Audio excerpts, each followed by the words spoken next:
Hakuna Matata, Sabona. Hoje eu quero falar sobre uma coisa que a gente adora exigir dos outros, mas a gente nem sempre gosta de praticar. Ou então a gente só pratica quando não é algo que vai expor. A gente só pratica quando é algo inofensivo. Se você pensou em confissão, você acertou. Quero falar sobre confissão.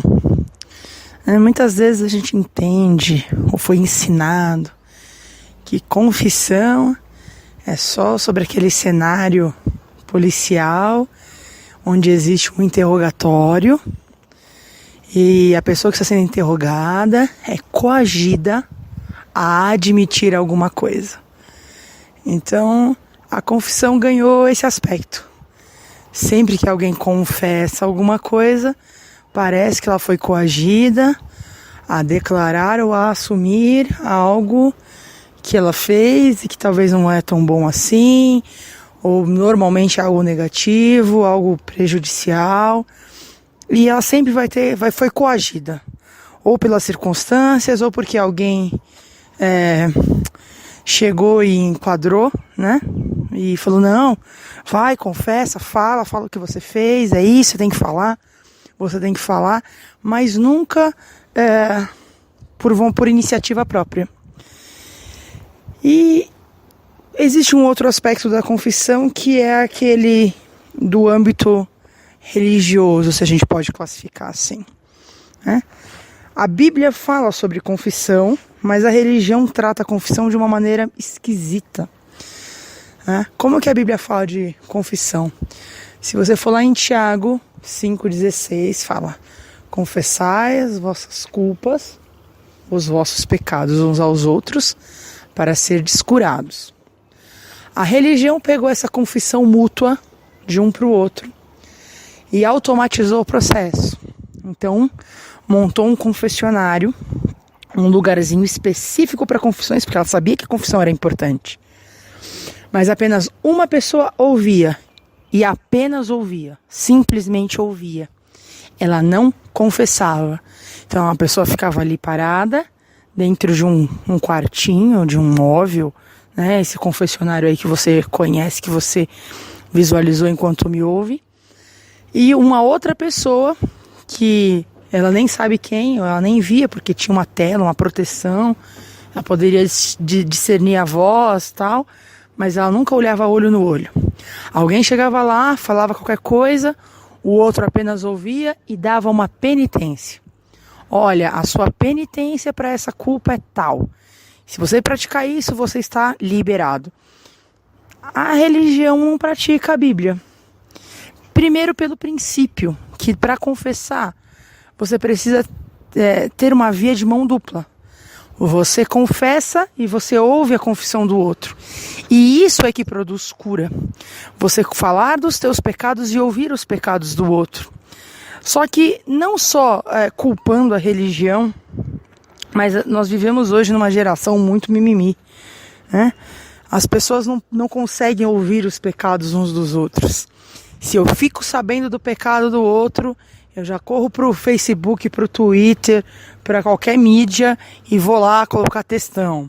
Vou lá expor a minha opinião. Vou lá acusar, condenar, defender, né? Ser da turma do deixa disso, ser da turma que não só observo, mas eu tenho que expressar alguma opinião sobre o fato. A Bíblia não fala que você tem que ter uma opinião sobre o erro de alguém, sobre o pecado de alguém. A Bíblia não fala que você tem que expressar o que você acha que é certo ou errado, ou que deve ser feito. A Bíblia só fala, confessa. Confessa, ouve a confissão. E isso é o suficiente para gerar a cura. E falando de confissão, há pouco menos de um ano, eu tenho aprendido a profundidade desse princípio espiritual. Porque a sociedade nos condicionou a não confessar. Porque se você falar o que você fez, as pessoas vão te julgar. Se você confessar que você precisa de ajuda, as pessoas vão te rotular. Se você falar aquilo que não é tão aceitável moralmente, você já não vai ter mais direito, as pessoas não vão mais te ouvir, as pessoas vão te olhar diferente. E isso se torna um ciclo vicioso de segredinhos com o capeta, né? Então, se você quiser pensar numa boa frase para definir isso, é o seguinte: quem não confessa tem segredos com Satanás. Quando você não confessa, quando você não fala sobre alguma coisa, você está criando um segredinho. Foi algo que você fez escondido, foi algo que você fez em oculto, que as pessoas não podem saber. As pessoas não sabem, mas Satanás sabe, Deus também sabe. Só que Satanás usa essa legalidade da falta de confissão para te aprisionar. Seja num vício, seja num problema, seja numa falta, seja num pecado, seja num comportamento, né? As pessoas querem classificar as coisas ao invés de simplificar. O próprio Tiago, alguns capítulos antes, ele define pecado de uma maneira bem simples. Ele fala assim, olha, se você sabe o bem que você tem que fazer e você não faz, nisso você está pecando. Olha que simples. Eu não preciso ter a classificação moral. Eu não preciso ter a classificação de morte, de criminal e etc. Eu tenho aquilo que o bem que eu sei que eu tenho que fazer. Eu não faço? Pequei. Seja no menor nível ou no maior. Já que moralmente a sociedade quer classificar como pecadinho, pecadão. Não, mas você tem que ver que uma mentirinha não é nada comparado a um assassinato. Quem disse? Não, mas você tem que ver que glutonaria não pode ser comparada com prostituição. Se você for lá em Gálatas 5, quando fala das obras da carne, elas estão exatamente na mesma linha. Uma do lado da outra. Com a mesma classificação, falando do mesmo assunto. Quem disse que não é classificado do mesmo jeito? Ou quem que deu esse poder para a humanidade dizer esse é mais, esse é menos, esse é mais grave, esse é menos grave? Esse é passivo de aceitação e esse não. E as pessoas querem classificar como grave, então eu não falo mais com tal pessoa porque ela pratica tal pecado. Ou ela praticou, ou ela foi descoberta. Olha, você não sabe o que eu fiquei sabendo. Fofoca. Nossa, você não sabe o que vazou na internet. Áudio, vídeo, texto, foto. Aliás, isso é mais antigo que a internet. Essa manipulação de informação. Isso é o segredinho com Satanás. Você não confessa, então ele tem legalidade para manipular a situação à sua volta. Ele tem legalidade para manipular os fatos, os teus sentimentos, a opinião das pessoas. Porque existe uma verdade que você tem que saber. A autoridade vem da confissão. Você exerce autoridade quando você confessa. A Bíblia fala assim que aquele que crê no coração e confessar, ele é salvo. Aquele que confessa é salvo. Aquele que abre a boca para dizer. Jesus diz assim, ó, quem me confessar diante dos homens, eu o confessarei diante do Pai. Então a religião pegou esse versículo e disse, não, confessar é só sobre falar de Jesus. Confessar é só para dizer que, olha, Jesus Cristo, eu te quero na minha vida como meu Senhor e Salvador. Não, confessar é sobre tudo. E o que essa geração, a nossa geração precisa é de confissão. Confissão sobre quem você é. Confissão sobre aquilo que te aprisionava e não te aprisiona mais. Confissão sobre aquilo que te dominava, que é um ciclo. Porque o domínio que você não exerce te domina. E você fica num ciclo vicioso, literalmente. Qualquer um que seja o assunto. Você quer falar de pornografia? Você quer falar de drogas? Você quer falar de mentira? Você quer falar de roubo? Você quer falar de assassinato? Você quer falar de glutonaria? Tá tudo no mesmo pacote, tudo no mesmo saco, né? Como diz a expressão, é tudo farinha do mesmo saco. Mas a gente quer classificar, não, glutonaria não é tão pesado quanto quem se prostitui, quanto quem consome pornografia, não?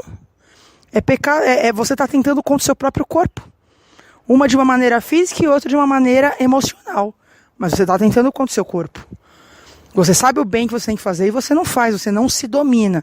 Então a comida te domina, as emoções te dominam, o ambiente te domina ao ponto de falar, não, você precisa mentir, porque senão ninguém vai acreditar em você. Você não tem nem motivo para mentir, mas a necessidade de mentir faz você inventar uma história desnecessária. É um ciclo que te domina. Você teve uma intenção, você tem acesso, aquilo ali cria uma marca que cada vez maior, cada vez mais aprisionada. E quando chega na hora de comunicar o domínio, o vício que te domina, te faz calar. Por medo, por vergonha, por opinião das pessoas, o que vão pensar de mim, e aí como é que vai ser, eu vou perder meu cargo, eu vou perder minha função, eu vou perder meu emprego, eu vou perder minha família, e eu fico com medo. O medo me faz calar, a vergonha do que eu pratiquei me faz ficar quieto. E aí a hora que isso vem à tona, que é exposto, eu sumo, eu fico com vergonha, eu não quero falar sobre, as pessoas ficam me especulando e eu fico só esperando a poeira baixar, ou qualquer coisa do tipo. Mas eu entreguei a minha autoridade para ser manipulada. Ao invés de usar a comunicação, a voz, para confessar, olha, eu fiz isso de errado, eu preciso de ajuda, eu pratico isso, teve uma marca no passado, mas não para dizer assim, olha, a culpa é de fulano, porque você não sabe, na minha infância eu fui abusado sexualmente, fulano de tal abusou de mim, na minha infância aconteceu isso e aquilo, então eu me tiro a responsabilidade, eu tiro de mim a responsabilidade e jogo em cima do outro que fez isso ou aquilo. Tudo bem, existiu a marca, é uma outra situação, tem que ter perdão, né? A gente falou disso no episódio passado sobre injustiça. Mas assim, vamos assumir a responsabilidade? Vamos confessar? Vamos falar sobre? Porque se a autoridade vem da confissão, cada vez que você fala sobre isso, a tua autoridade aumenta. E aquilo que parecia pesado, porque, meu Deus, eu estou desconfortável de falar desse assunto, como é que as pessoas vão pensar a meu respeito, vão falar sobre mim depois disso, eu vou contar uma história sobre mim. Se você me conhece, ou você só ouve os meus áudios, eu não sei qual que vai ser a sua reação depois disso, mas ela realmente não me diz respeito, porque eu tenho autoridade para falar do assunto. Eu tinha um problema de muitos anos com pornografia. E eu tentei pedir ajuda várias vezes, e eu não entendia como ele surgiu, como é que apareceu e por que eu não conseguia fazer isso ir embora.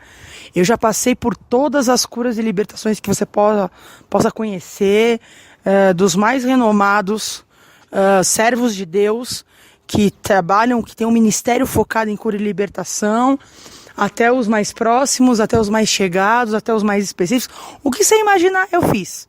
Fui pedir ajuda, fui confessar, joguei a culpa no outro, não, a culpa é de fulano. Eu tentei todas as maneiras. A única coisa que eu não sabia é que eu necessitava de confissão. Enxergar o ciclo, perceber qual que era o tipo de acesso e fechar aquele acesso. E principalmente ter autoridade para falar. Porque existe um problema que é vergonhoso, porque a sociedade diz que é vergonha ter esse tipo de situação. E o mais agravante, eu já era pastora. Eu não tive esse problema depois de ser pastora. Eu vim arrastando ele junto comigo. Eu fui crescendo na igreja, eu assumi lideranças, eu assumi posições, eu dava aula. Eu fui constituída pastora. O constituída pastora foi em 2005. Nós estamos em 2017, faça as contas. O problema vinha de antes disso.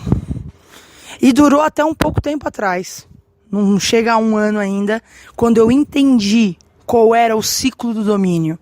Qual era a situação que precisava de confissão, porque me aprisionava, porque eu ficava desesperada. Meu Deus, eu caí de novo, eu sou mesmo uma inútil, uma desgraçada. Como é que eu posso falar de libertação numa sala de aula? Como é que eu posso ministrar às pessoas que Jesus é poderoso para libertar se eu não consigo viver libertação? Então quer dizer que a minha vida é uma mentira, né? Eu vivo uma falsidade, eu vivo alguma coisa que não é real.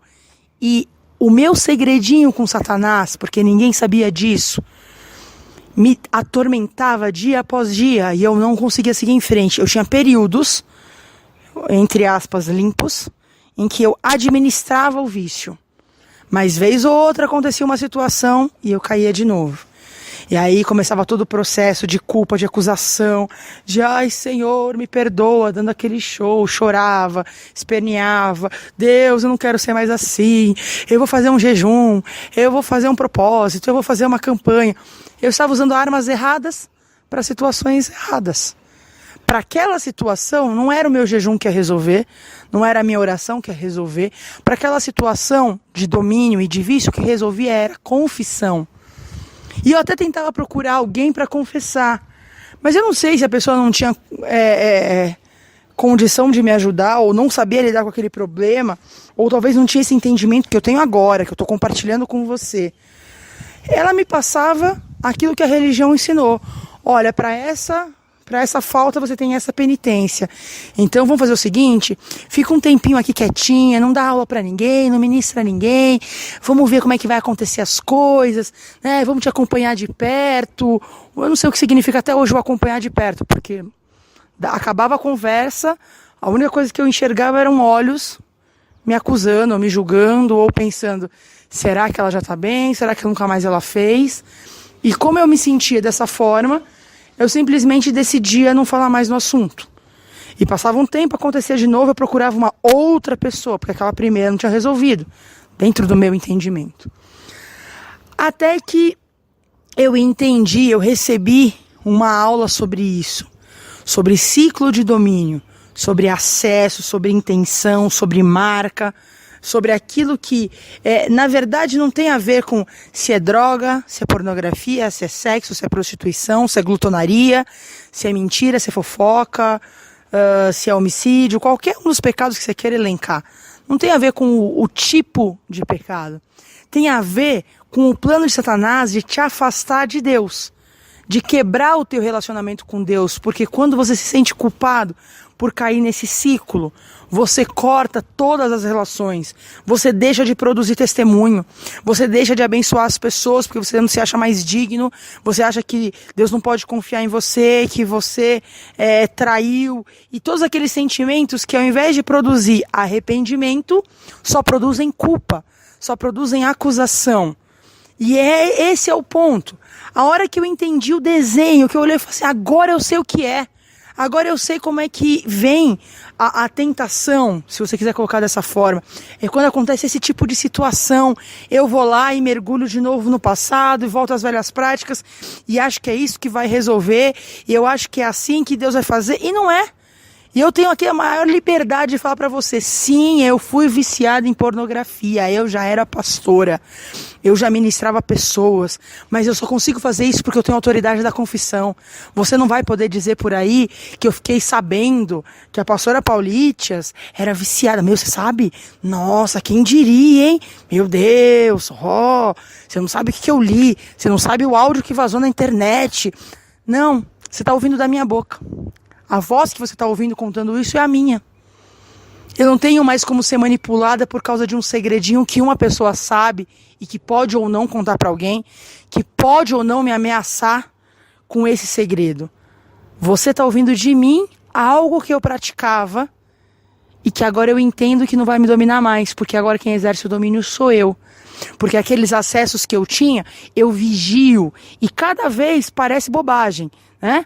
Ah, não, mas isso aqui não foi nada, isso aqui estava passando na televisão, é só um comercial.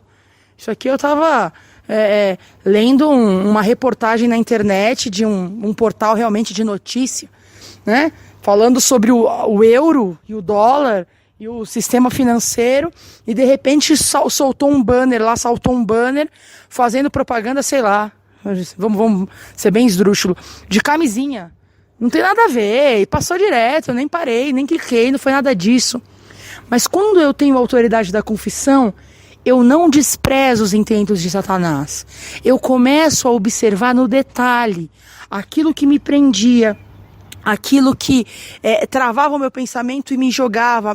Parecia bobagem, parecia ridículo, mas aquilo era o suficiente para gerar a necessidade de acessar de novo, para gerar a necessidade de voltar para a prática. Parece estranho, parece que não faz sentido vencer isso só com uma ação que se chama confissão. Mas a loucura de Deus, né? A sabedoria de Deus é a loucura do homem. É dessa maneira louca que Deus age, porque não tem lógica. Não tem explicação, não é da forma que o ser humano condicionou ou acha que tem que ser, escondido, sem expor, sem ninguém saber. Eu não tenho medo de ninguém me expor, até porque quem fala sobre esse assunto sou eu. E se alguém quiser comentar, nossa, outro dia eu ouvi a pastora Paulista falando disso, pode falar à vontade, querido, espalha. O que eu quero dizer é que tem cura, porque o que a gente está vendo hoje em dia é em qualquer meio, tá? Não vou segmentar e dizer assim, só no meio da igreja, no meio dos evangélicos, não é em qualquer lugar. As pessoas estão guardando segredinhos.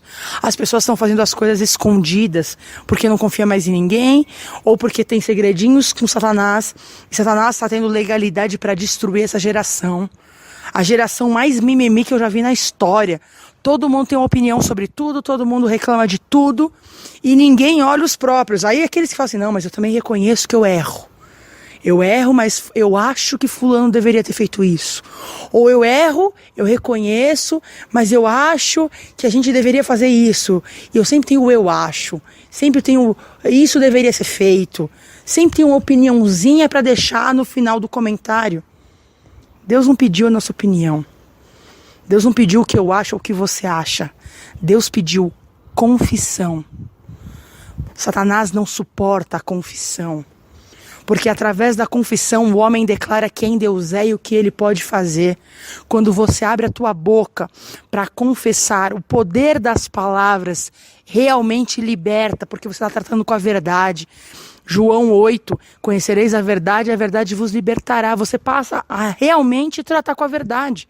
Quem me conhece há mais tempo sabe que eu amo falar essa expressão, trate com a verdade. Tratar com a verdade é isso, querido. Tratar com a verdade é você encarar aquilo que te aprisiona. Tratar com a verdade é não ter medo de falar sobre. Deixa eu te contar um segredo, que aliás não é mais segredo. Deixa eu te contar uma verdade. Existem muitas pessoas em volta de você com o mesmo problema, com a mesma situação. E que a partir do momento que você abrir a boca e começar a falar sobre, elas vão se sentir encorajadas a fazer o mesmo. Então vai deixar de ser um ciclo do domínio para ser um ciclo de confissão e de cura. Com essa autoridade que Jesus deixou para a sua igreja. O de ligar e desligar. Lembra desse episódio? On-off. O ligar e o desligar não é você vir, conta o pecado para mim, e eu falo, ok, já ouvi, estou te perdoando em nome de Jesus, está desligado na terra, está desligado no céu. Não, a autoridade de desligar e desligar vem da confissão. Porque ela traz concordância, porque eu escuto, eu ouço a sua confissão, você ouve a minha confissão, e ali é desenvolvida a unidade. Eu enxergo em você alguém humano como eu, totalmente dependente do cabeça que é Cristo. Você não acha que Cristo poderia ter escolhido qualquer coisa para ser seu corpo? Poderia ter escolhido, sei lá, um muro bem feito, com base solidificada. Ele poderia ter escolhido, sei lá, árvore. Ele poderia ter escolhido algum animal. Ele escolheu o ser humano. Mesmo sabendo que o ser humano, desde o Éden, tinha a raiz do pecado. Ele escolheu o ser humano para juntos formarem o seu corpo, a igreja, a noiva. Mas ele deixou registrado na sua palavra como curar as enfermidades desse corpo. Ele não falou assim, olha, venha como estás e fique como estás. Não. Venha como estás e eu vou te mostrar o caminho da cura. Você não vai precisar fazer malabarismo, você não vai precisar comprar nada, você não vai precisar gastar dinheiros. Isso você faz com o médico. Isso você faz com a medicina moderna, que cada hora inventa um diagnóstico. Hoje de manhã eu estava lendo um artigo que minha prima me mandou sobre umas novas modalidades aí de distúrbios que a psicologia está aceitando. Uma chama Síndrome do Imperador e a outra é do opositivo desafiante, ou desafiador, uma coisa assim. Sobre comportamentos de crianças que não foram colocadas limites, que não exercem domínio, que não tiveram referência de domínio dos seus pais, e por isso elas não sabem o que é domínio, elas não sabem o que é autoridade, então elas não respeitam a autoridade e também não sabem ter autoridade. Então vira uma salada. Aí quando você pergunta, porque o texto não era sobre a opinião de alguém, era um texto científico, né? Com palavras e pareceres de doutores, pessoas estudadas, mestrandas, pessoas que realmente estudam a afinco esse tipo de assunto. E a pessoa fala assim, não, o diagnóstico é por critério e observação.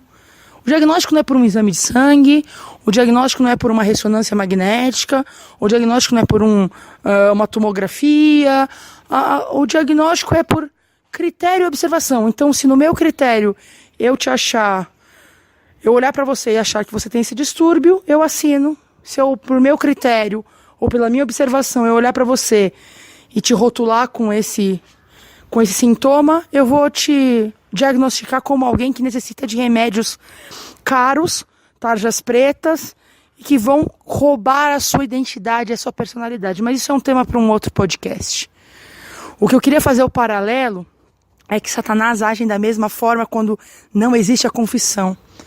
Ele observa o teu comportamento, ele lança setas, e aquela que você pega, ele te rotula e ele rouba a tua personalidade e a tua identidade. E ele te deixa aprisionado num formato que não é o teu. Não foi como Deus te fez, nem te criou para ser.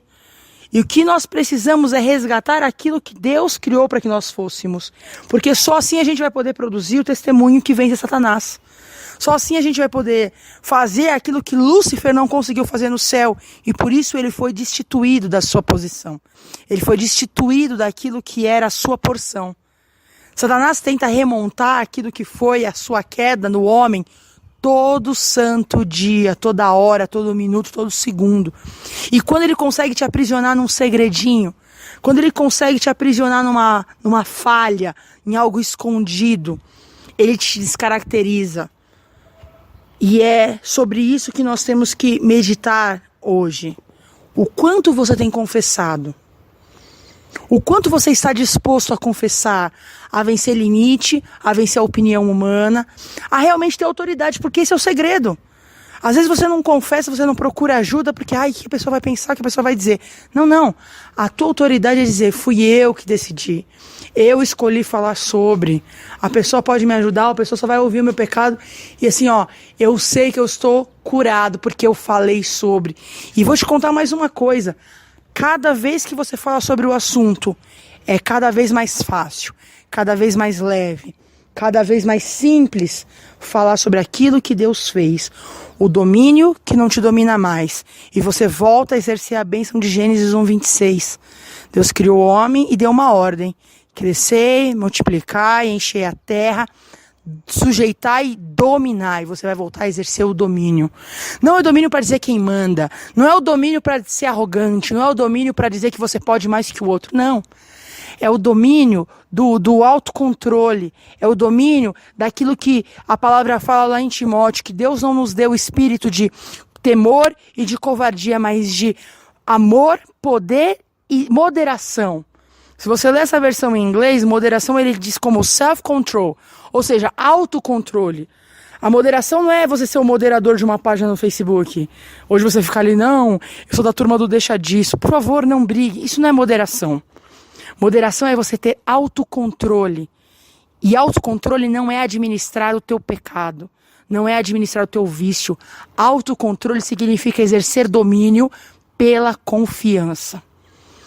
É isso. Por hoje é só. Até o próximo episódio. Beijo.